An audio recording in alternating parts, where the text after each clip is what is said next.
బాగుంది విరగాల అందరు బాగుపడాలి కానీ టీఆర్ఎస్ వాడు తెల్లంగా వేసుకుంటే మాత్రం మంచిది కాదన్నట్టు విష ప్రచారం చేసినారు.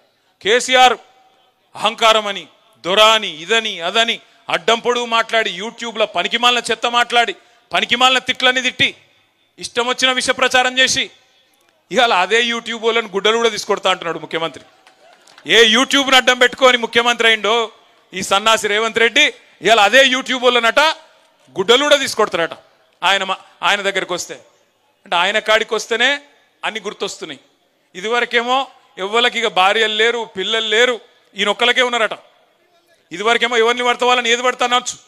ఒక్కొక్క కాన్స్టిట్యున్సీకి వచ్చి ఒక్కొక్క నాయకుడిని ఎంత అన్యాయంగా ఎంత నీచంగా ఎంత నికృష్టంగా మాట్లాడలేని భాషలో వికృతంగా మాట్లాడి ప్రజల మనసులు ఖరాబ్ చేసి నెత్తి ఖరాబ్ చేసి లేని ఆశ పెట్టి దురాశ పెట్టి అధికారంలోకి వచ్చినాం.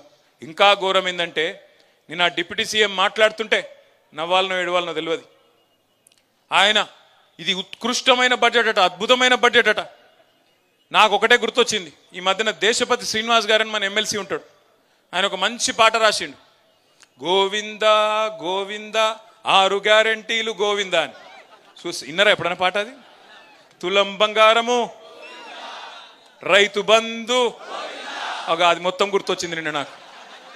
ఒక్కటంటే ఒక్క పథకం లేదు నిన్న బడ్జెట్లో.